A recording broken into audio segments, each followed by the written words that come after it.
Hello and welcome to the Trust and Influence in B2B podcast. My name is Joel Harrison. I'm your host. And as the title suggests, this podcast is a very broad remit designed to cover all the associated and evolving issues associated with trust and influencing buyers in B2B marketing. And these are perennially tough challenges, but they've taken on new urgency and resonance as in response to this kind of changing landscape we're operating in. It's a very dynamic world, B2B marketing these days, which we're going to dig into today, one of the many areas of that. So this has got a broad discussion, broad area and theme for this podcast. And I hope you've been enjoying this, some episodes beforehand. On that subject, I release episodes weekly. So please don't forget to subscribe and provide a rating or give us a comment, give us a like, let us know what you think of what we've heard today. If it's been useful to you, it's really helpful in terms of helping develop the content and helping me build it going forward and knowing what we're going to talk about in the future. So that's much appreciated, March, if you can do that. So in this episode, we're going to talk about how marketers need to adapt social media and thought leadership strategies in response to the rise of GEO, which means Generative Engine Optimization. If you're not familiar with that acronym, it's becoming very, very familiar, but it's not everybody who's up to speed with it. And how that means it's really focusing in particular a couple of social media platforms that B2B marketers might traditionally have regarded as a bit peripheral. That's my assumption anyway. I'm going to stress that with my guests today. So in short, we're going to talk about what's changed and what you need to do about it. This product is a follow-up from a very successful episode I did on GEO about 6 weeks ago with Sarah Erdmash, which you can still listen to. And this is great in providing a lot of background on GEO. But in this episode, we're going to talk about the social channels that have emerged as the greatest opportunities from this. So to talk to me about this, I'm honoured to have two of the most prominent voices in B2B social media, Luan Wise and Andy Lambert, who are themselves long-time collaborators with each other, as well as being authorities and experts in their own right. I'm going to summarise very rich and varied careers in about 2 lines. It's a very hard thing to do. Luan is an author of staggering 5 books, as well as being a well-known trainer and speaker on social media. Whereas Andy is clearly a bit of a slacker because he's only written 1 book and he's got a second one in production right now. So Andy, what have you been doing yourself, really? Yeah, you could pull your finger out, I would say what I would say. But his day job was at Adobe, which he joined as part of the Content Cal team in that acquisition 2 or 3 years back, I believe. And together they are also organisers of the Social Media B2B Forum, which is taking place in London, November, and which I'm speaking at. So you've really got to come along to that because it's got Luan and Andy and me, and what more could you ask for? Brilliant conference. So I'm super thrilled to have Luan and Andy joining me today. Welcome to you both. Thank you for having us. Good to be here, Joel. Well, it's lovely to get a chance to talk to you both in detail, at length, although not too much length as we discussed earlier on, because I know this is a subject which we're all passionate about, so we could talk about it for a long time. So we're talking about social media in the context of GEO, or maybe it's GEO in the context of social media. I don't know which, but it doesn't really matter. But as a bit of a level set, and Luan, I'm going to ask you this question first. In your social media for us feels like it's been around a long time, but it's still at the same time feels quite immature. Would you agree with that? How far do you think B2B organizations are in terms of their social media maturity and their understanding of its role in marketing? Is it something that's generally recognized as strategic, or is it a bit of a bolt-on still? I think there's so many parts to this, Joel, and where I'm coming at from this is through experience, having been doing this for many years, but also having written those books and doing research as well. So I'll kind of combine the two. And I think it is proven, there is research out there in many different places that, B2B does tend to be behind in some of these kind of technology adoption, particularly social media. In terms of maturity, some of these platforms, even the well-known platforms that we are using, are over 20 years old. So, it depends how you define maturity from kind of teenage years up to 20 plus. But I think what's really interesting is, for me, like, where does social sit, particularly within B2B organizations? And I'd say it depends on who you ask. Is this the leaders, the C-suite that maybe didn't progress their careers when social media started, launched and exist, and have kind of got to their position without being hands-on in this area, versus those that are in the B2B social media manager marketing roles who are hands-on, deep in this, day in, day out? I think if you ask that question to the different groups, you would get very different answers. And from my point of view, that's where the challenge exists, because I think there's a gap between the two. There's a gap between those that get it, are absorbed in this world, are doing this, are kind of living and breathing these platforms, versus those in the boardroom that are kind of asking questions about metrics and what's happening. And actually, when Andy and I co-hosted an event back in May, small audience, but we did a Slido, kind of what kind of questions do you get asked? And I've got it on my second screen because I wanted to share this. Like, in one word or phrase, how do your business leaders define success? And the answer was leads. And that is very traditional. That is B2B. It is what we think and what we know and love about your magazine and everything else that we've been doing for many years. But does that translate to social? Not necessarily, because social media actually touches many more parts than lead generation. So I think we've got the gap between the two. Social is behind. Is it mature? Absolutely not. But it could be, and it's getting there, but there's a lot of work still to do. Luan, you just basically just started to brief for a completely new, different podcast, which would be fascinating, interesting, but it's kind of like it's such the commerciality thing. I think is so fascinating, and it's the currency as well. MQL is such an easy currency. I totally agree with you, but is it the right currency? Is it that social media is catching up with B2B or B2B marketing is catching up? So I don't know the answer to that one, but I am going to spin the question on to Andy, because obviously as a journalist, my favorite answer to any question is it depends. Andy, I suspect it also depends. Luan said on kind of who you ask. But also, so that applies who you are in the organization. I suspect it also depends on what kind of company you ask as well. Oh, for sure. Because you'll see some businesses that truly get it right now. A good example that I did a teardown on recently, a video meeting recording software company called TLDV. And they absolutely smash B2B social. They get it, right? It's creative first, it's edutainment led. Incidentally, I only heard about this product because it came up whilst I was researching on ChatGPT. So that just tells you everything to frame this discussion, is that we're no longer optimizing for a channel specifically because they're repurposing their content across multiple channels, very much a test and learn mindset, but they're optimizing for like this whole search everywhere mentality.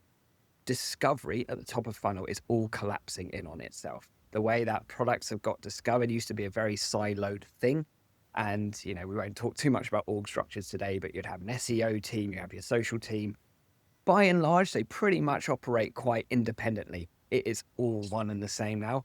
And marketing functions need to adjust very quickly if they're going to capture this latent opportunity that exists right now. Wow. Collapsing on itself. That's quite a striking metaphor as well. I like that. So again, Andy, you just kind of put a load of stuff on the table there, which we're going to try and explore, do justice to that. So forgive me, listeners, if I don't quite do it, because these guys are really up on what's going on right now. So really fascinating start already. So let's just kind of, I'd love to get sidetracked of this thing you said, but I think we've got to try and stay focused as much as possible. So let's just zero in on what we're here to talk about, which is GEO, generative engine optimization. Relatively new topic for me, relatively new topic for everyone to a certain extent, given that Gen AI is still a couple of years old or something like that. So GEO is shifting how content is surfaced in search results, especially with AI-driven overviews and zero-click answers. And that's the problem, isn't it? Basically, people are, your search engines were designed to get people to your website and then get them to convert it. So as you said, collapsing in on itself. How should B2B marketers change their thinking regarding social media's role in discovery in this new landscape? This is kind of what you were alluding to just then, Andy. Yeah, I'll give a take on this, but Luan, you chime in as and when you see fit. So right now we need to optimize to zero click, right? 60% of all searches ending without a click. And I expect that's only going to get worse as time progresses, right? We'll see this with Google's AI mode about to ship as well. Some people have access to it. I don't yet, but very soon. So ultimately that means we need to optimize for consumption in the feed more than ever, and more than ever, consumption in the public feed, right? And we'll talk about platforms as we go on today. And that is a big shift in how we've typically seen social media, right? And, Luan and I talk about this all the time, where typically social media is the last part of a marketing campaign. We put out something on social, just chuck it out on social, they say. And it ends up being a promotional post with a link in it. And as we know, the social platforms don't really like surfacing content that links people away from it.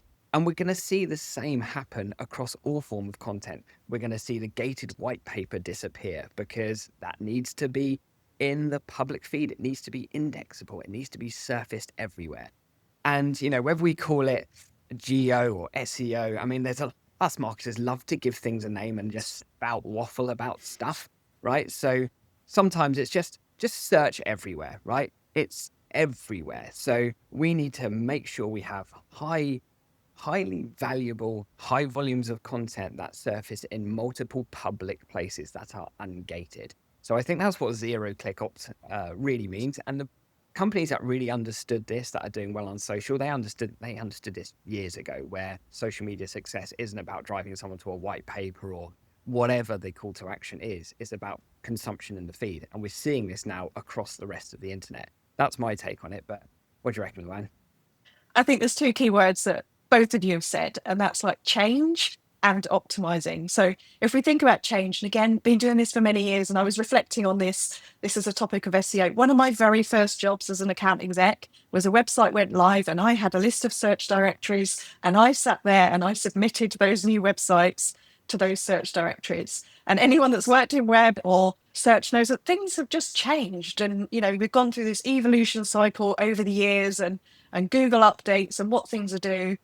And, that's kind of what makes working in marketing both challenging and exciting, is change and having to kind of keep up to date. So for me, this kind of AI and the zero click just feels like the next step and what's happening. It's not a big fundamental, oh my God, panic kind of thing. It's, we've seen it coming for a long time. And, I've been talking for a long time around changing from just pop it on social to social as a search tool. And I think now the evolution of search is, it's not just one place. It's not just search engines. It is AI search, it's social search, and it's traditional search. And they all work in slightly different ways. And none of them are going to disappear. They're all going to just be used by people at different parts in their research journeys, their buying journeys, in different ways. Our job as B2B marketers is to understand this and to keep always be optimizing and stay up to date with change. I think it's great that you're both trying to downplay the drama in this, but I'm a journalist, and obviously I'm a terrible tabloid hack, and I want to play up the drama in this. And I think your perspective is a really solid one, and I think it's commendable. But at the same time, I think you've seen it coming for a long time. I don't think everyone's seen it coming for a long time. I think a lot of people are going, holy, it's a four-letter word here, and they're really starting to panic. Now, should they be panicking or not, there's a different question, but they are starting to panic. And it probably goes back to your point that a lot of what marketers were doing was driving MQLs and website visits and then content downloads. Now, should that ship have sailed? Possibly. That's a separate conversation. But we're getting to a point now where it feels to me like the whole gated content piece, which has been so much a pillar of what B2B marketing has been about for so long, that game is in the process of radically changing. Would you agree with that? I would, for sure. And I think this is kind of flipping back round to like first principles stuff, right? And I often talk about this, where there are some fundamental things in business that just don't change. And a few of them are as follows. Like, this is not an exhaustive list. So one, deep customer empathy and a real tight ICP is like absolutely at your core, and it's never been more important than it is right now, right? Because only if you have that can you then create content that's truly valuable. Yes, that's a big esoteric term, but ultimately, high value content really depends on the nailing that first point. Tight ICP, understand exactly the problems so that you can become like the TLDV, which is the example I shared earlier, be the TLD of your space, that truly understand who they're going to serve and understand it enough that they can make a joke to people and people find it funny, right? And that's when you truly understand the space. So once you've got those fundamentals, then there's some other fundamentals that stay consistent, is that a well-structured website still exists. People say SEO is dead, which is nonsense. Us marketers are so guilty of this, of like, this is new, this is dead. It's never black and white. It's never so arbitrary as that. There's always nuance to it. Good structured SEO, technical SEO, probably matters more than it ever has done, right? Having content that's easily read by AI, LLMs, etc. So hugely important. And the fourth thing I'll lay into this, which is what marketers often miss, and this is the bit that I think is probably the hill I will die on, to be honest with you, Joel, which is what other people say about you matters more than anything you'll ever say about yourself. And us as marketers, we're hideously guilty of always just pumping what we want to say into the market. And our community management strategy, and community management has always been like a role that has not been given anywhere near the priority it should have been. But ultimately, our reputation is everything that everyone says about us on the internet. And it's our job to train the internet to remember our brand. The way we do that is by empowering people to talk about us, which will include platforms like Reddit, which means your community management strategy is so important, because that's how you build sentiment, reputation, and then get referred to by all of these AI oriented search engines. Okay, that's a fantastic answer. At the danger of jumping ahead slightly, but Luan, anything you want to add to that? Yeah, I'm just going to say, I get your point, Joel, but I think by creating panic, that's where things go wrong, particularly in B2B, because when you create panic, and we all see it, if we were to open our LinkedIn feeds and all scroll through it now, it's all like, you must be doing this, you must be doing that. It creates everything to be about quick wins, hacks, and tactics, which is not what B2B is about, because we know it's a longer buying cycle and decisions, and these things take time as well. So I think it's everywhere now. That just is coming into our vision. We've been talking about it a while. It's now kind of hit the mainstream as such. But creating panic or panicking isn't the right thing to do, because you're just going to look for those quick hacks and then worry about the wrong things. And that's actually, going back to my first point, that's where the gaps exist internally as well, because someone will be reading the panic posts around, oh, we should be doing this now. And the people on the day-to-day that have been evolving and seeing this happening and making those tweaks and aligning things strategically, they're the ones that we need to be playing with. So I'm going to disagree with you, not because you're not right, because I think you are right, but because it's back to the point about MQLs, right? And I think back to what Andy said earlier on. At B2B Marketing, which is the company I founded, we have a big narrative about being a commercial marketer. And part of this is around, it's not just about MQLs, it's not just about leads. Account-based strategies are much more mature and scalable and sensible and logical. And the MQL dialogue is terrible. But there is a commercial mindset which exists in functions other than marketing in organizations, which means that they do think short term and they have an expected kind of set of deliverables and dialogue, and they want to see marketing pulling levers and generating products that they understand and that they can deal with in the short term. So even though I agree with you that this is you're being so sensible and so like reasoned in your like this is a long term thing, but I'm saying yes, but also no, because there's some people out there screaming, going, "Where are my bloody leads? I need some leads. I need some MQLs." Can you there? So there is a bit of a you're saying what we should be doing, but I'm saying this is possibly what's going to be happening in a lot of organizations. And it's been happening for years. And that's the whole challenge around B2B marketing, is the short term, the monthly sales figures where you need to report on numbers don't necessarily align with what happens in the marketplace. And I'm sure many of the people listening to this will know how to define an MQL within their organization.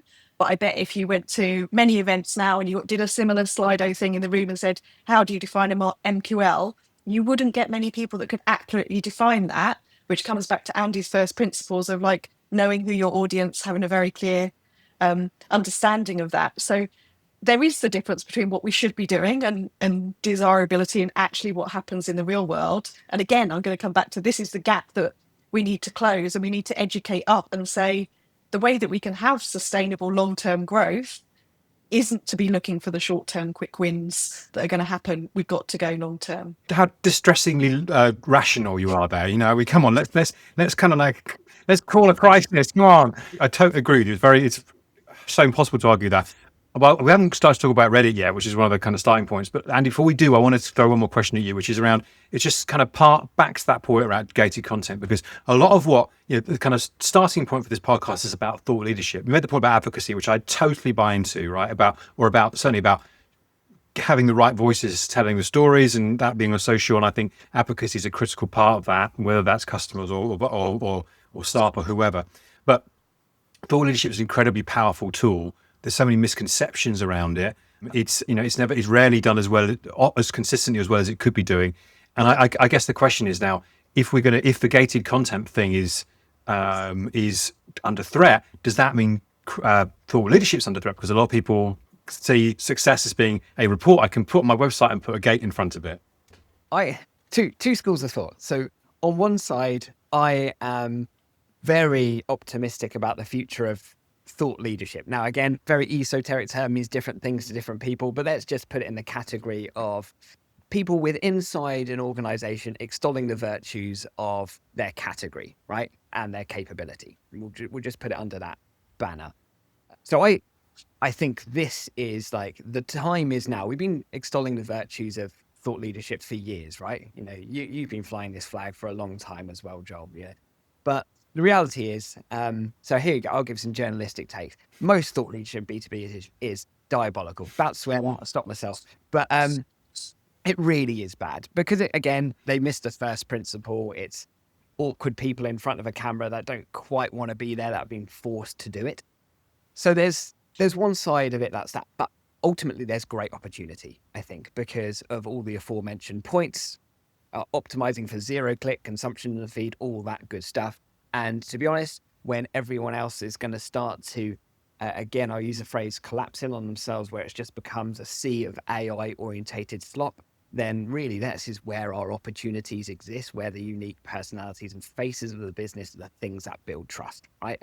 I'm a firm believer of that. Maybe I'm like, a bit older and haggard now from too long in B2B marketing. I still believe in the power of human connection to get the deal done, right? So maybe that will change at some point, but right now that's the thing. But the problem is, our businesses, one, set up to understand what it's going to take for their mindset to shift to that long-term view that Luan says. No, quite frankly, I've seen I'm sure we all have seen all of these initiatives start with the best of intentions, whereby, a month later, they're like, so cool, what's the results we got?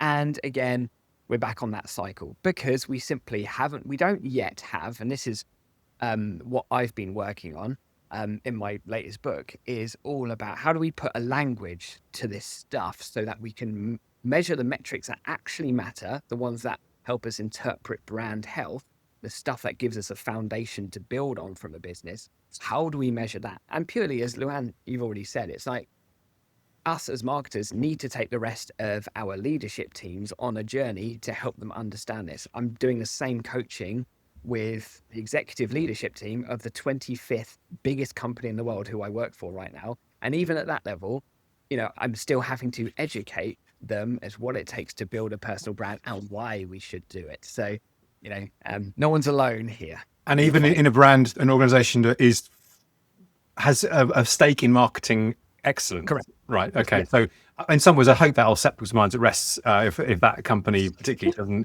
has struggled to get it or is on a journey as well. Yeah. Andy, great point.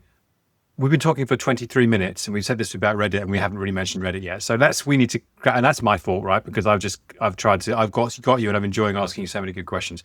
Right. Reddit, it's historically felt, to me at least, like a kind of niche or geeky platform in B2B, one that you didn't really need to be involved with unless you were really, really a techie or really, really deeply immersed in something technical, if not technology specifically.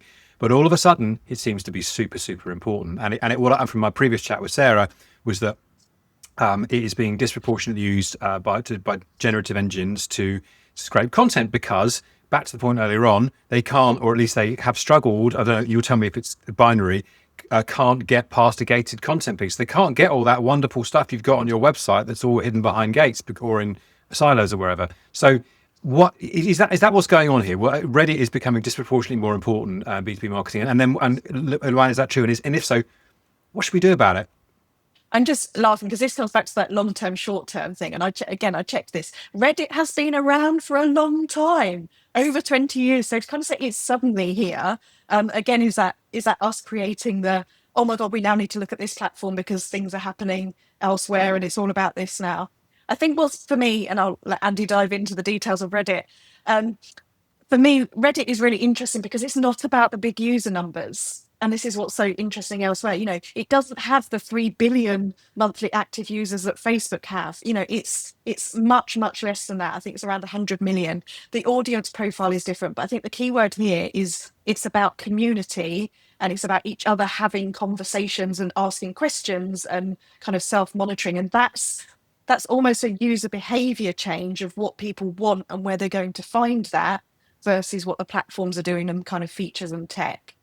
So that's my take on kind of what Reddit's doing right now. It's community-led, smaller numbers, niche audiences. Authenticity is the word I wanted to use. It gets overused, but it's true. For Andy, before you come in, I guess, Luan, just your point, it's taken 20 years for it to be an overnight success, as that's probably one of the... Andy, what's your take on what Luan's just said there?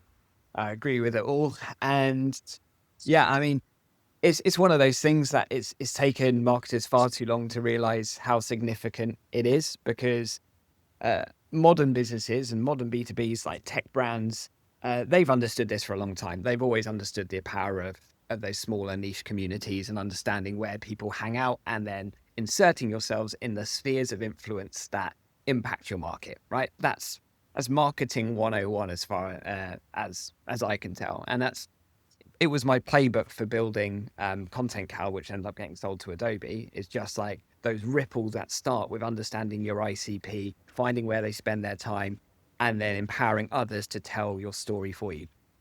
It sounds easy, it's not, but the reality is it's simple, right?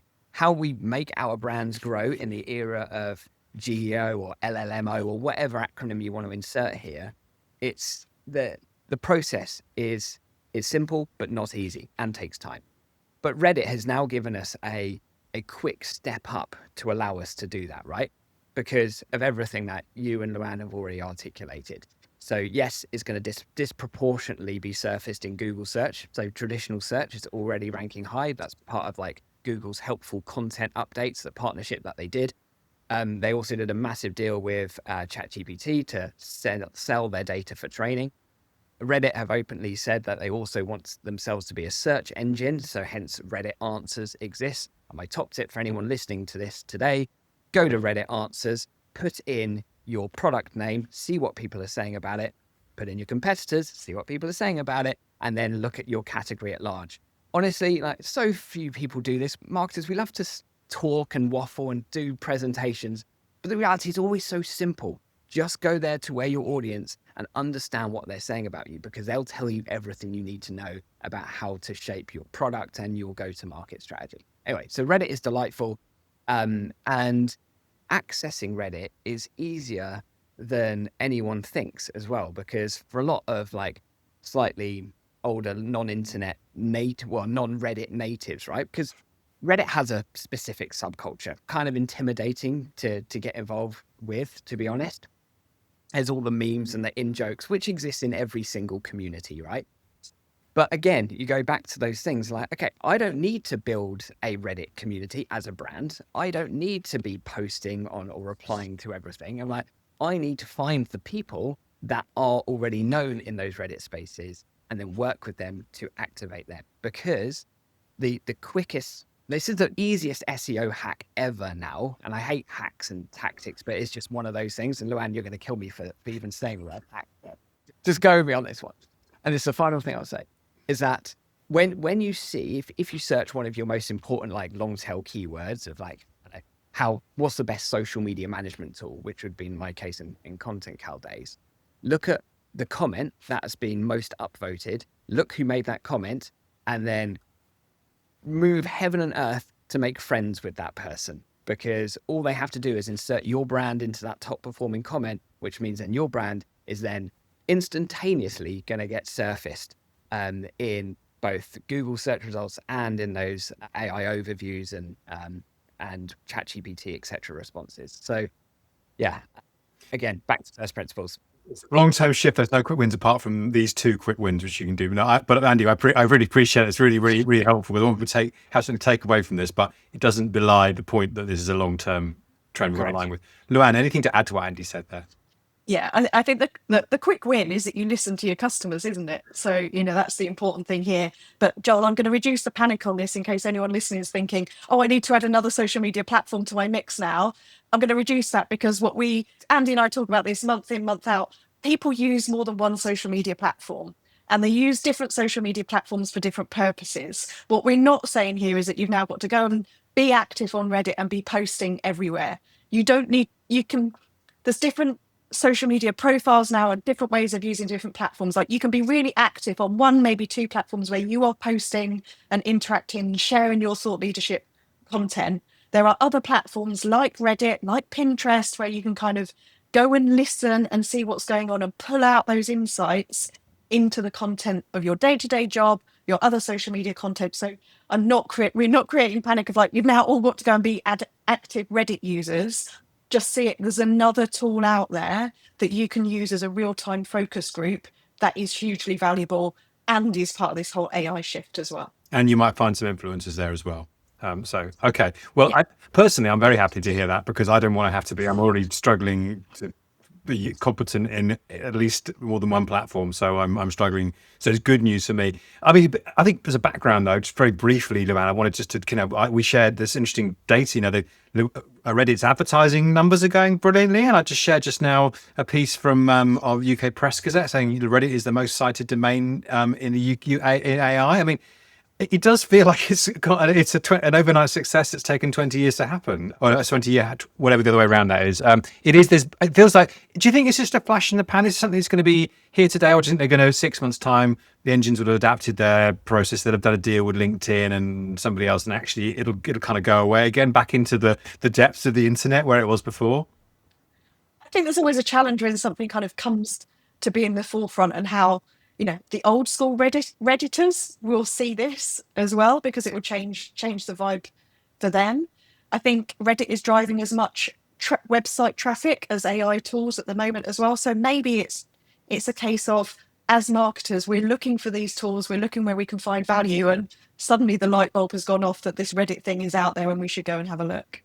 I think you pose a very good question, and I'll answer that very succinctly, which is, the question everyone should pose to themselves is, what is your community strategy?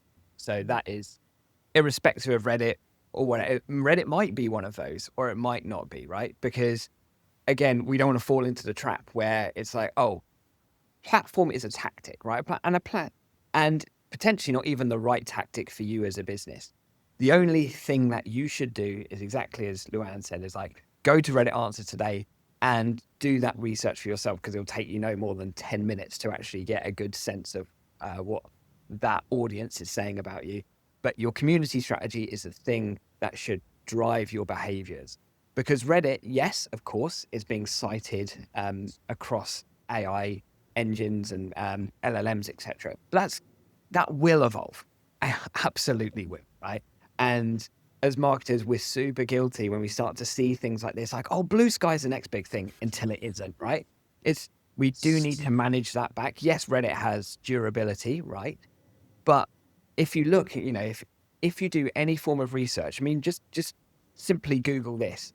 What are the platforms that get cited most within either Gemini, Claude, or ChatGPT? Because it does vary across them. Some index a little bit more towards Wikipedia. Some index really heavily towards like more developer-oriented platforms like Stack Overflow, for example. It all depends, right? Nail that ICP, understand it, but what you cannot get away from is a community strategy for a B2B. Very, very wise words. Don't get obsessed with individual platforms, because they are ultimately tactics. So I'm now going to ask about Instagram, because and I'm going to do this shamelessly. It just did occur to me when I was prepping for this. What made me interested is because Instagram was a largely consumer platform. But again, in a similar time frame, we started hearing about Instagram was something becoming more important in potentially in B2B, because it emerged as a platform whose content may be indexed by Google in search results. That wasn't the case before.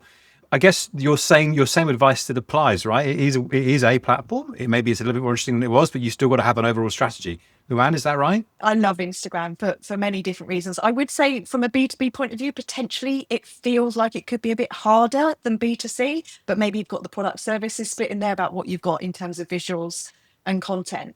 I think what's really interesting about Instagram, and again, it's something that Andy and I talk about month in, month out, is a platform where it's very difficult to talk about it as a whole now, because each of the features are so different.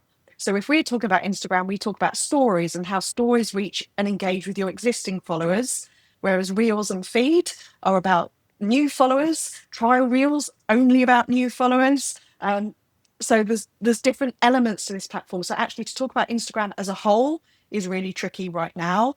I think the important part of it for B2B and is, again, it's that managing the internal conversations. So behind the scenes, humanizing, taking people on your journey, storytelling, Instagram is an amazing platform for that.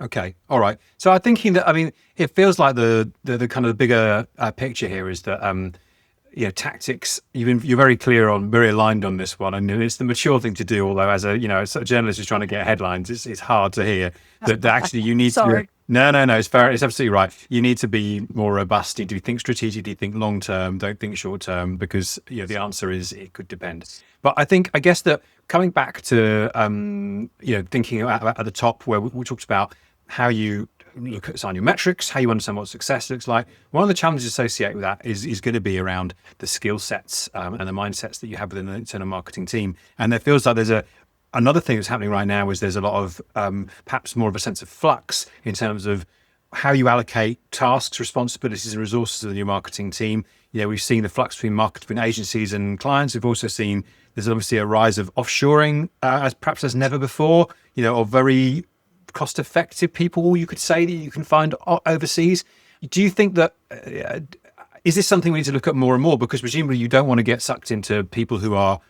There's a danger you could theoretically get sucked into using people who are cost effective but not able to align strategically. Do we have the right skills, and is it under pressure perhaps as in a way that hasn't been before? Andy, there's a convoluted way of asking that question. What do you think? Yeah, it's a very important point. Do we have the right skills? No, definitely not. There is marketing needs to go on a big old journey. And to Luan's point, that journey starts with the CMO or whoever's in charge of marketing setting a very clear expectation with the leadership of an organization. And that expectation is like, just so you know, CEO, marketing does not equal promotion. Promotion is a part of marketing. So whilst there will be a component of short-term activity we will deliver, and there will be some leads and sales that drives our economic engine, that is not the primary reason why I am here as a marketer. I am here to create the conditions for promotional activity to land. So you might call that building a brand. I don't like to use that term because it feels so nebulous, esoteric, of which most marketers think, oh, we'll just put, or CEOs, branding typically thinks, oh, we're going to redo our website or stick a logo somewhere. It's not that. It's creating the foundation. So we now, as marketers, need to have again, this is probably another podcast, a better language for how we describe the metrics that really help us understand brand health and our foundation that we can build from, right? So I have a few of those, but I'll save them for maybe another time. And then the rest of the team, right? Of course, we can do a lot more with fewer folk. That's clear. And there is no room in marketers for B players anymore. This is A players that truly understand AI tooling, not AI tooling to scale nonsense and auto spam stuff. We all can do that. It's about how do we use AI to have more salience in what we do, how we truly understand our audience better. And then the less AI bit is like, how do we empower and amplify this message across humans, across platforms, and across the broader internet? And that is not a simple skill set to have. That takes like foundational strategic knowledge, of which marketers have typically been hired to do, hey, you do SEO or you post on social media. And those individual disciplines are going to be very commoditized, I would say. Yeah, I think a lot of marketers are going to be in a bit of a pickle in the future. Just the word. It's not entry level. It's not entry level work.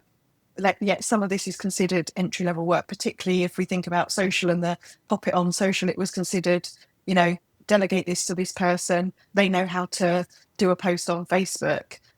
It's been positioned wrong. And I think this is where the whole skill sets in B2B and marketing overall need to be up leveled. And we need to do our job to communicate that internally as well and promote ourselves, even though it's not just about promotion. So this is fascinating. It's great. You're both very much on message on this one. And I felt to align with Andy's point. There's a lot of narrative about brand building, but I think what it comes down to, actually, when they're saying branding, they mean advertising. Whereas I think what we're talking about here is a longer term commercial acumen and ability to engage with the board about what's important, and that will involve building a long term platform, but it might not be just on advertising. It might be on other things as well. Now, I know the two of you are anxious to not position this as a tactical thing, but what would, if there's one thing, and it might just be go and reappraise your strategy, what one thing would you leave people with on this webinar? Because we're well over time now. Luan, what would be your one thing? I'm going to say keep learning and don't panic.